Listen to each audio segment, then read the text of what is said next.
Assalamualaikum warahmatullahi wabarakatuh. Sekarang aku di Nakami Guru mau datang ke pengajiannya Ustadz Adi Hidayat, yang dimana gue pengen banget ketemu beliau waktu di Jakarta, tapi tidak bisa ketemu waktu itu walaupun berkali-kali ke Jakarta.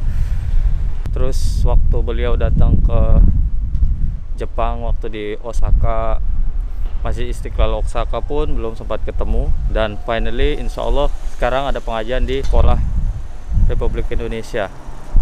Semoga bisa jumpa dan bersalaman dan foto kampanye di sini sebiji di situ. Karena ini perumahan, tidak boleh pasang-pasang baliho kampanye di situ. Walaupun bukan cuma perumahan, di mana-mana di sini itu ada aturannya masak foto caleg. Sekolah Republik Indonesia ini adanya di tengah-tengah perumahan orang, bukan di kota-kota yang kayak kota metropolitan yang banyak gedung itu, enggak. Dia adanya di tengah-tengah di perumahan orang. Gedung.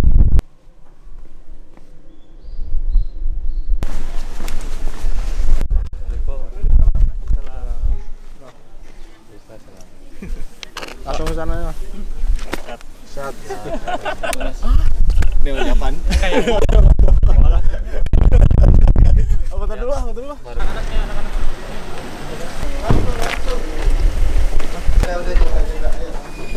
Ulangan paspor atas nama Askim. Sebelumnya saya minta maaf, saya duduk sedikit lebih tinggi dari teman-teman. Ini untuk sekedar terlihat saja. Ya, ridho terhadap takdir Allah Subhanahu wa Ta'ala. Sebetulnya nggak sampai semenit selesai bahasan ini. Ya sudah, ridho saja. Sepertinya jawab kan. Tapi saya ingin elaborasi dulu ya. Kita gali dulu secara mendalam. Takdir itu apa? Cara bekerjanya bagaimana? Kemudian cara menempatkan ridho terhadap takdir seperti apa? Nah, saya akan coba berusaha menggambarkan itu sesuai dengan turunan-turunan di ayat Al-Quran, di hadisnya bagaimana. Lalu kita buat semacam visualisasi skematik supaya paham, oh ini kesini alurnya, ini kesini arahnya. Ceramah monolog itu gampang, tinggal terangkan ayatnya ini, hadisnya ini, terus itu aja, selesai. Tapi problem dasarnya yang terjadi saat ini, mohon maaf, ada sebagian umat Islam mungkin besar yang disinyalir oleh Al-Quran secara kualitatif, kualitasnya itu agak menurun. Ya, kayak ilmu, al-ilmu nurun, ya, ilmunya turun gitu. Bukan jadi cahaya lagi. Nah, contohnya apa? Tidak sedikit di antara umat Islam yang bahkan dalam menunaikan ibadah ritualnya saja, belum ke sosial, itu baru sekedar mengetahui cara, belum sampai pada memahami dan memaknai. Contoh besar begini, maaf ya, dari sekian orang yang sholat ribuan kali ruku dan sujud, teman-teman bisa tanyakan pada diri sendiri, berapa persen dari bacaan dan gerakan sholat itu yang dipahami? Mengapa saat sholat tangannya begini? Ya? Mengapa yang diucapkan Allahu Akbar? Kenapa tangannya bersedekap begini?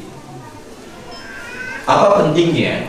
Karena ternyata semua tuntunan ibadah dalam Islam, baik yang sifatnya ritual seperti sholat ataupun ibadah sosial seperti zakat dan turunannya, ternyata itu seluruhnya memiliki makna, bahkan dari namanya.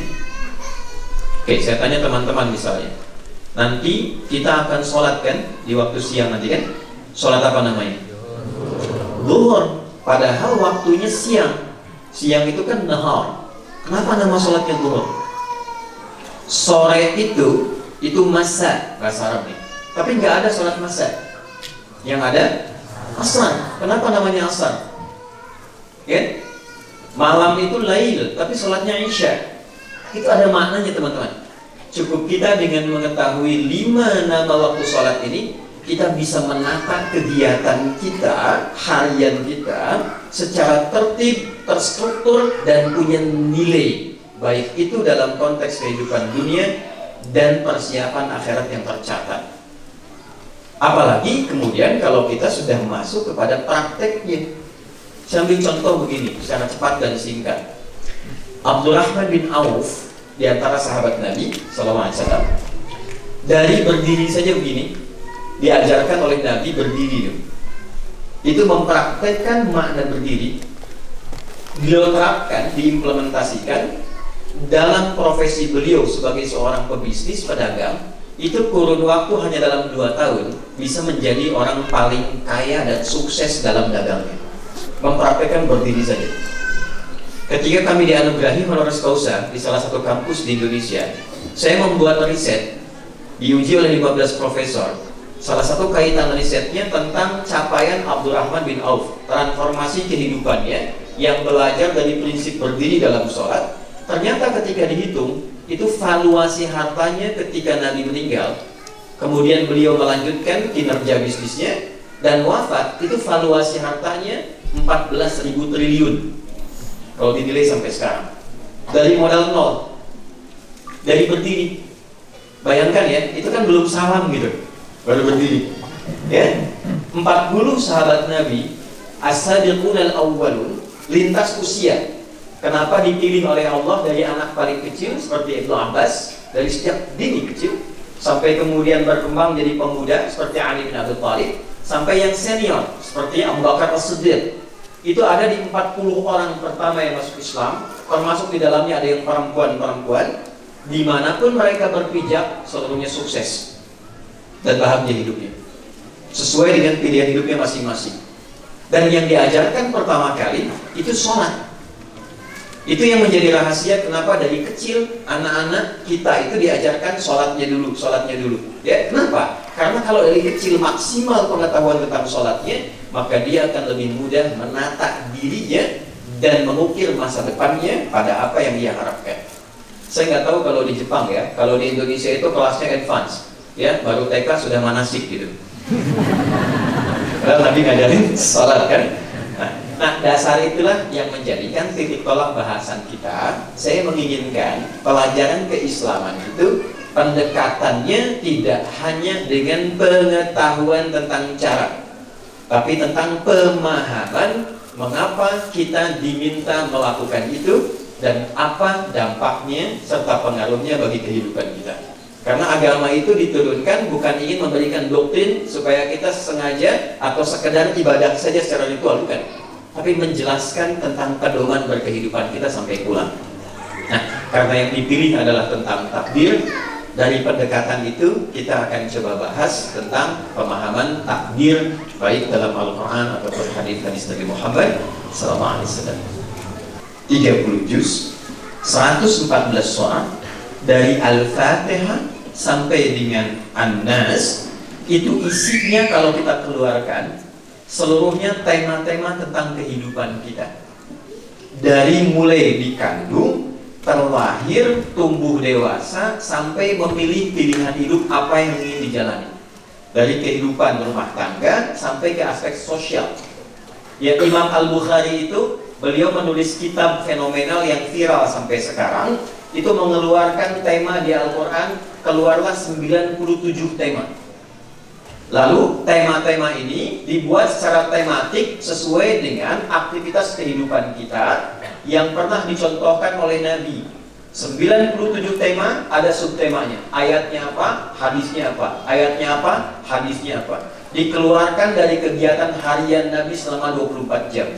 Maka diberi namalah kitabnya Al-Jami' As-Sahih Al-Musnad Al-Mukhtasar min umuri Rasulillah sallallahu alaihi wasallam wa sunanihi wa ayyamihi. Coba ulangi. Okay. Karena kepanjangan maka disingkat jadi Sahih Al-Bukhari. Jadi Sahih Al-Bukhari itu bukan kitab hadis yang berdiri tunggal, bukan. Itu adalah turunan dari tema-tema kehidupan yang diturunkan dari Al-Quran, lalu ayatnya dimasukkan, lalu disitulah dikuatkan dengan hadisnya.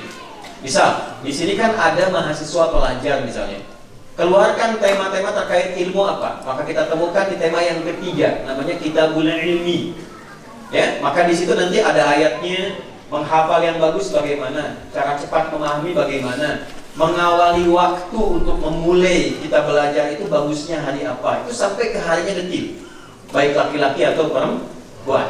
Anda yang sering tanya, Ustadz, iman saya kadang naik turun gitu kan? Kalau naik semangat ibadah, kalau turun ya kadang-kadang yang pokok pun tertinggal. Cara menaikkan dan menjaga supaya nggak turun bagaimana? Nanti itu ada di tema yang kedua, Kitabul Iman. Nah, ini yang saya maksudkan. Kita mengaji Quran dengan membaca bagus, tapi mengeksplor isi Quran dan mengeluarkan sesuai dengan tema kehidupan yang kita pilih sebagai profesi hidup, itu yang utama. Makanya saya sarankan teman-teman kalau bikin pengajian, jangan bahas yang tinggi-tinggi. Anda sekarang apa profesinya? Bisa, di sini ada pebisnis, pengusaha, pedagang. Kumpul aja teman-teman, bikin komunitas di dunia usaha, lalu keluarkan ayat-ayat Qur'annya, hadisnya apa, itu yang digali terus, dipelajari sampai paham bagaimana mengamalkan. Wallahu a'lamu bima wada'at. Allah Maha mengetahui terhadap siapa yang dilahirkan itu perempuan. Oke. Walaysa dzakaru kal untha, dan engkau berharap laki-laki, ternyata yang lahir perempuan.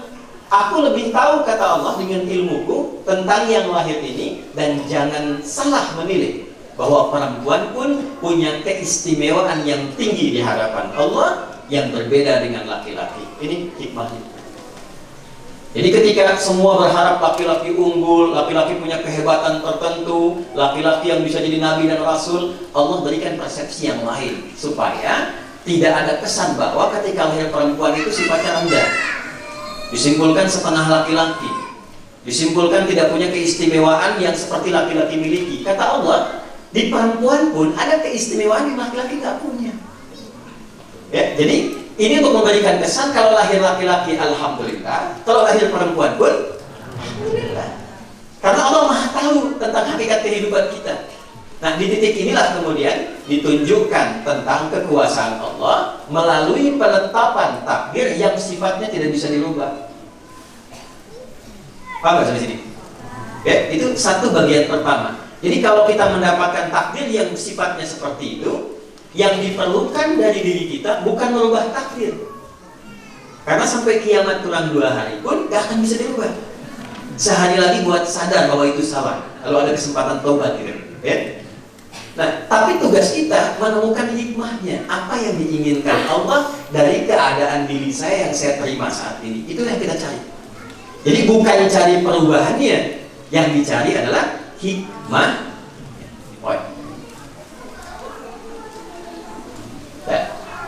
Oke, nanti dalam kajian yang berbeda kita bisa bahas ya, perempuan bagaimana, laki-laki bagaimana, sehingga bisa menempatkan takdir perempuan sesuai dengan jalan hidupnya.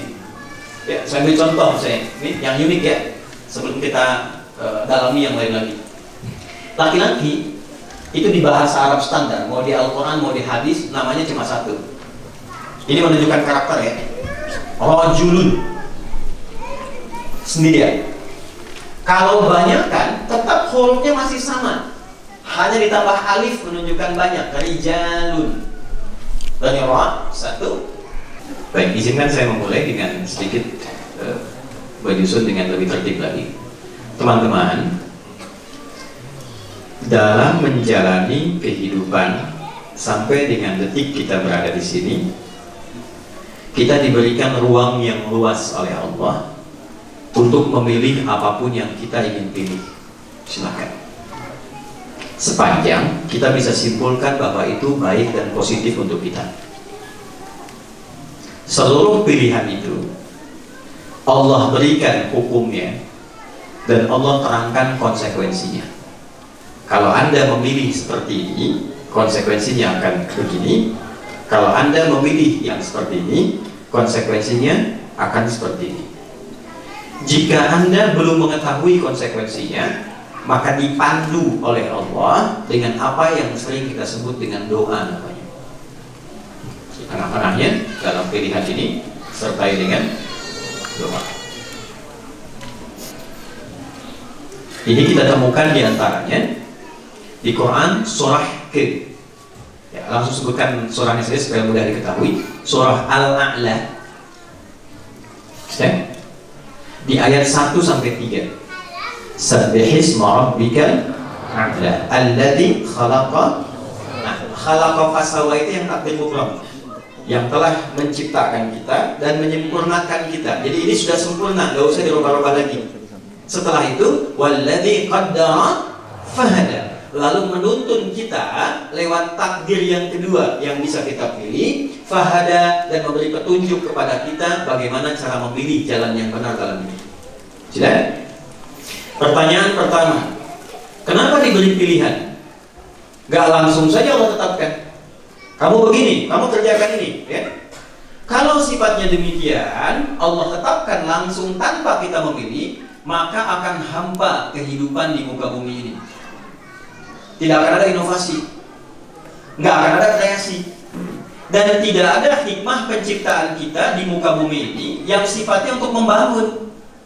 Nggak ada kamera nih untuk merekam, baju-baju nggak akan berwarna.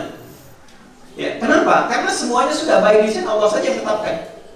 Jadi kita tidak akan merasakan kenikmatan berkehidupan dalam apa yang kita jalani sampai dengan detik ini. Karena begitu saja monoton, sudah begitu ya begitu, nggak ada pilihan. Nah, untuk itulah hikmahnya kenapa malaikat tidak ditugaskan menjadi khalifah di bumi.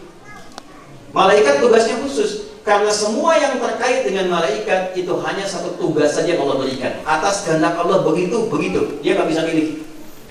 Contoh, ada malaikat yang dicipta itu untuk tasbih saja, subhanallah, subhanallah, subhanallah. Dia nggak bisa hamdalah. Hamdalah dong, subhanallah, subhanallah. Itu aja. Ya. Nanti kita insya Allah kalau kembali pulang kepada Allah, kan, diperkenalkan, kita akan lihat. Jadi nanti ada yang kerjanya di aras saja, yang sujud, nggak bangun sujud, dicipta untuk sujud saja. Dan dia nggak bisa mengerjakan yang lain. Ya, malaikat maut yang kita kenal Israel, tugasnya putih nyawa aja. Walaupun dia jengkel pada objek yang dicabut, dia nggak bisa tukar. Ya, Fir'aunnya tuh, ya, boleh bikin status tuh. Fir'aunnya ngaku Tuhan, hobinya bunuh orang, yang nyambut tetap malaikat maut, malaikat Israel. Dia nggak bisa katakan pada Jibril, saya sebel banget sama orang ini, kamu aja yang cabut. Nggak bisa. Ya, itu ada secara konseptual di Quran surah 66 ayat ke-6. La ya'sunallaha ma amara wa yaf'aluna ma yu'maru. Malaikat tidak punya bakat maksiat dan hanya mengerjakan tugas tupoksinya satu tanpa kreativitas. Nggak ada maksiat. Pernah dengar malaikat Jibril korupsi ayat saya? Ya, tupoksinya satu itu.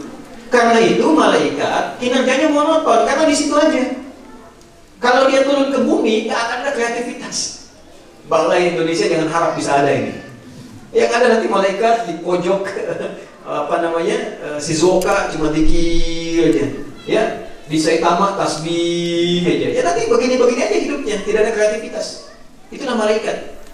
Ya, tapi malaikat tidak punya bakat maksiat sempurna sebagai hamba karena keinginan Allah pada makhluk ini hanya satu tugas, selesai. Sebetulnya ada banyak sekali hikmah dari ritual kita yang sekarang sayangnya menjadi ritual saja, walaupun pahala ada. Pahala itu diberikan pada keikhlasan dalam penunaian ibadah secara benar. Jadi kalau Anda sholatnya benar dari awal sampai akhir nanti ikhlas, pahala diberikan. Tapi barokah, nilai-nilai kebaikan dari sholat yang kita dapatkan dalam hidup itu cenderung potensinya kurang bisa didapatkan kalau kita nggak paham hikmahnya. Oke, seseorang kan semua orang punya harapan ya, punya cita-cita. Terus dia berdoa kan, ya Allah yang sedang kuliah, saya pengen lulus IPK 4 misalnya, ya? Ya Allah, saya pengen rumah tangga yang sakinah, mawadah dan halo, kenapa sedih begini? Tenang ya. Siap.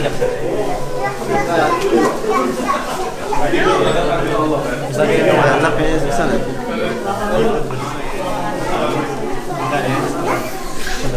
Sana ayo, Sekali aja ya, sekali. Iya. Bisa. Assalamualaikum. Untuk Mas Dias. Mas Dias. Ya, rame-rame aja ya, rame-rame. Satu, dua. Atur Mas Tur, bentar Tur. Udah ya. Rame-rame ya. Udah rame-rame sekali aja. Sini, saya fotoin. Udah ya. Wih, Bu bakso. Lapar, Bu. Bu, terima kasih Bu. Baik. Ayo semuanya terima Siap, kasih. Ustaz. Assalamualaikum. Ustaz. Aduh. sadar kamera. Apa Mas Dian udah, makan? makasih banyak biar ketularan. Oh, iya. Makasih. Siap. Oh, siap. Makan lagi.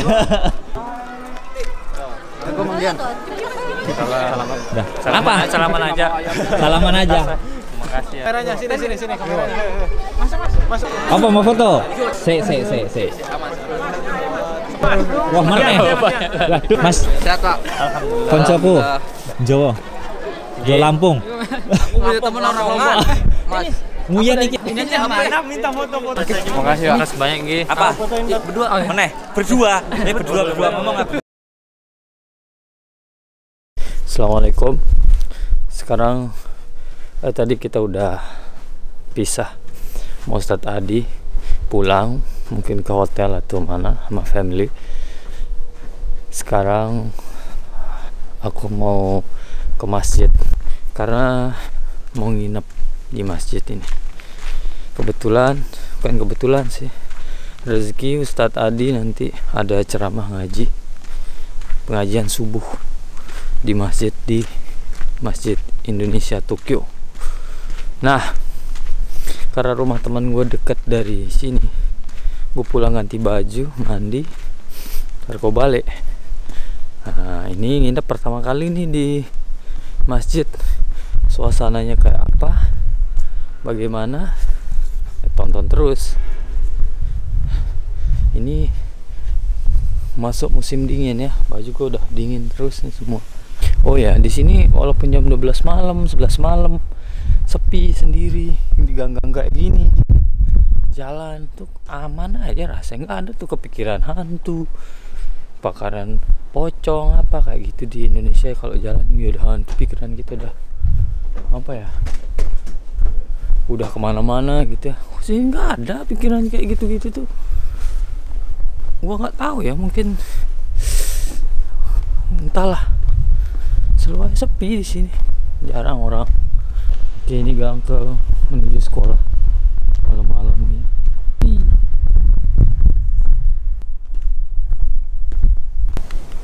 Assalamualaikum. Mas, makan dulu di bawah. 2242. Suruh dicek dulu harusnya jangan datang. Kalau banyak duit nggak ada. Harus nambah. Enak kan? Ini nambah nih. Habis ini nambah habis kan?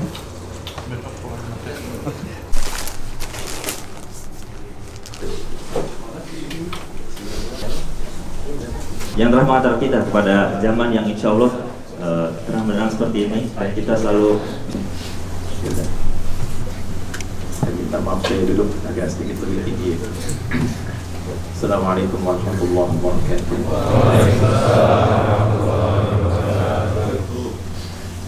Alhamdulillahilladzi aqsama bis-subhi idza tanaffas. Wassalatu wassalamu ala Rasulillah نبينا وسيدنا محمد بن عبد الله الذي أبعد عن الوسوس وعلى آله وصحبه وذريته وأمته إلى يوم الميعاد الذي نبدأ فيه التنفس. وبعد.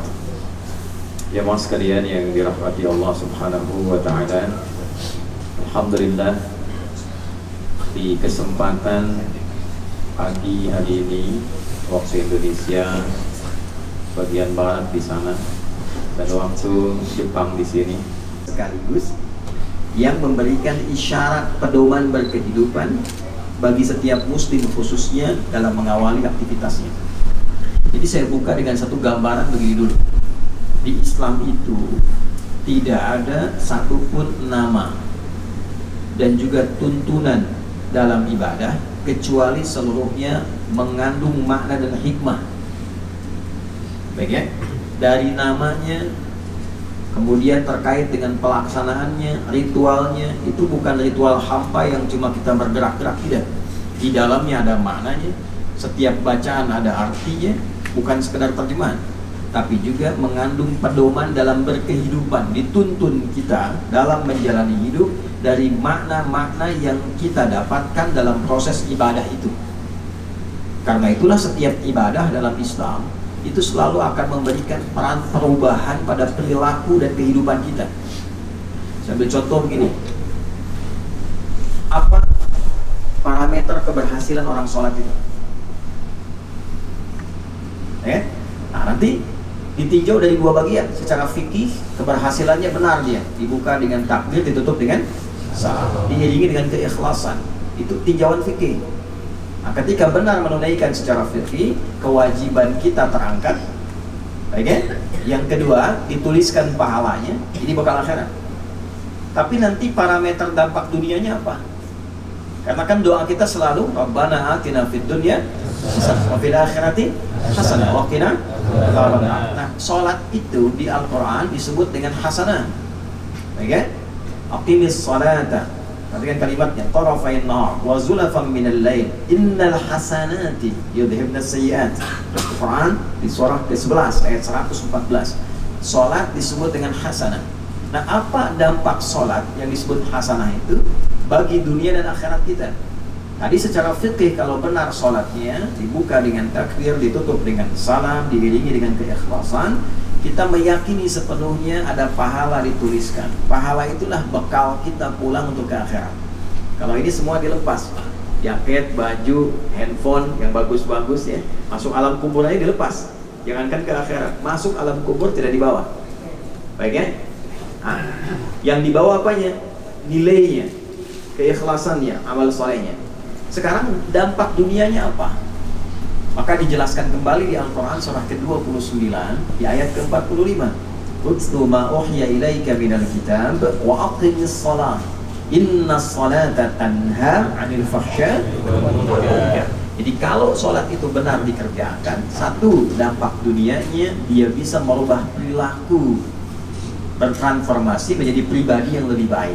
Karena itu dulu orang-orang yang hidup di era jahiliyah, ya, ketika kemudian diberikan risalah sholat lewat Nabi Muhammad SAW, itu seketika bisa merubah perilakunya menjadi pribadi terbaik yang hidup di zamannya. Anda bayangkan, sholat bisa merubah orang dari pribadi pencela menjadi pecinta, dari pemukul menjadi perangkul, ya kan? Dari penipu menjadi pribadi yang sangat dermawan. Itu sholat. Yang kedua, banyak nanti dampak duniawinya, memberikan banyak ketenangan pada diri kita. Ya, itu ditemukan nanti di Quran surah 13 ayat ke-28, ditafsir di Quran surah ke-20 ayat ke-14.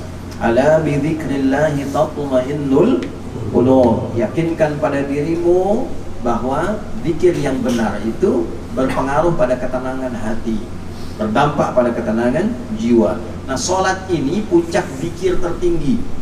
Nanti berdoa juga zikir, karena doa disebut dengan zikir di Quran surah 7 ayat 205. Baca Quran itu zikir, Quran surah 15 ayat 9, ya kan? Kita ba'da sholat tadi zikir, Quran surah keempat ayat 103. Nah, semua jenis zikir dikumpulkan dalam sholat. Takbir ada di situ, tasbih ada di situ, tahmid ada di situ, Quran ada di situ. Ya, karena fungsi zikir itu melahirkan ketenangan. Karena itu ketika kita menunaikan sholat, dan sholat disebut dengan zikir, wa aqimis sholata li dzikri, tunaikan sholat sebagai zikir kepadaku, maka disitulah ada puncak ketenangan yang bisa kita dapatkan. Ya, kalau Anda sedang gelisah, bekerja, gelisah, ada masalah, mampir masjid. Kalau nggak sempat menemukan masjid, ambil wudhu, menghadap kiblat, sholat 2 rakaat. Disitulah dapatkan ketenangan dalam hati kita. Walaupun solusi belum tiba saat itu, tapi hati kita cenderung tenang. Itu dampak dunianya. Jadi tidak ada ibadah di dalam Islam yang tidak punya makna. Dan tidak ada satupun ibadah dalam Islam yang tidak memberikan pengaruh pada kehidupan implementatif kita dalam keseharian. Nah, sekarang kita akan mulai dari yang basic dulu, yang kita lakukan setiap hari sebagai seorang mukmin, yaitu pertama menunaikan ibadah sholat. Waktunya dibuka dengan yang pertama, yaitu sholat subuh. Apa artinya subuh? Itu dulu. Jangan-jangan selama ini sholat subuh tapi kita belum mengetahui artinya subuh. Yang kedua, dia punya nama yang kedua lagi diperkenalkan dalam Al-Quran. Tadi yang saya bacakan, ya, contoh Quran surah ke-17 di ayat ke-78. Ia juga disebut dengan Fajar. Aqimis salata liduluki syamsi ila ghasaqil laili wa qur'anal fajr inna qur'anal fajri kana mashhuda. Disebut dengan subuh di Quran surah ke-81 At-Takwir di ayat ke-18. Was-subhi idza tanaffas. Baik. Teman-teman, Bapak Ibu sekalian, subuh, saya ulangi, subuh di dalam bahasa Arab itu seakar dengan kata asbah. Asbah itu asalnya sesuatu yang sudah siap, rencana yang sudah matang. Asalnya, bila Anda memiliki agenda yang tersusun rapi, yang siap Anda eksekusi, yang siap Anda jalani, itu orang Arab akan bertanya begini, kaifa asbahtu? Nah, bagaimana kabarmu di subuh ini? Maksudnya bukan tuh salat. Salat ditetapkan waktunya oleh Allah, kemudian ditegaskan oleh Nabi, di antara amal yang paling dicintai menunaikan salat tepat pada waktunya. Nah, di waktu salat itu dibentangkan. Jadi dari bentangan itu masih termasuk dalam waktunya. Misal begini, subuh gitu kan, dimulai tadi kurang lebih lah jam 4.46 misalnya kan.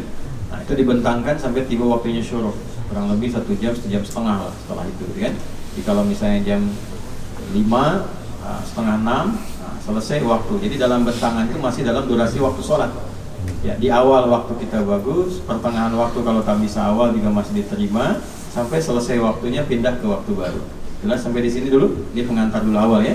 Nah, jadi diupayakan sedapat mungkin, kalaupun kita mencari aktivitas dalam pekerjaan, dalam apapun, diupayakan kita jaga waktu ini supaya kita tunaikan tepat pada waktunya. Bila ada kondisi, ya, yang kondisi itu masuk kategori darurat, ya, yang tidak bisa kita upayakan dengan kemampuan kita semaksimal mungkin untuk menunaikan itu pada waktunya. Ada 2 kondisi darurat itu. Misal kondisi karena memang terkait dengan kondisi fisik yang lelah dan lemah, sehingga mengantarkan kita pada waktu yang berbeda. Nabi pernah diberikan oleh Allah satu contoh ketika malam beliau kemudian terjaga, terus istirahat minta Bilal jaga. Kata Nabi, Bilal jaga ya, nanti kemudian subuh kamu sampaikan kita bangun semua. Siap ya Nabi, tapi saya juga istirahat, saya siap bangun ya. Ternyata semua kesiangan, ya kan? Bangunnya itu sadar ketika matahari mulai bersinar agak terang. Kemudian Nabi bangun, ya, mengatakan celaka kau Bilal, tadi janji jaga kau kesiangan, ya kan? Baik ya, minta maaf, lalu intinya kemudian berwudu, qamat, sholat sunnah, lalu sholat subuh. Pertanyaannya, kok bisa Nabi kesiangan? Ya kan? Nah, Nabi itu diizinkan pada saat itu untuk memberikan gambaran hukum kalau ada umatnya terjadi demikian. Mudah bagi Nabi itu, nggak usah kesiangan, Nabi bangun selesai sholat kok. Ya, Nabi itu kan tidurnya pun masih terjaga. Kenapa diizinkan pada saat itu terjadi? Supaya keluar hukum bagi umatnya yang bukan Nabi dan Rasul, kalau kesiangan masih tetap bisa menunaikan sholat, maka sholatnya dilakukan pada saat bangunnya.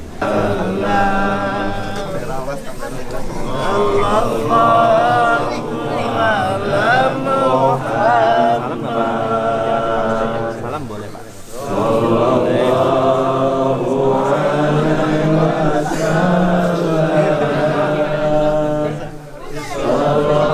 Kenalah.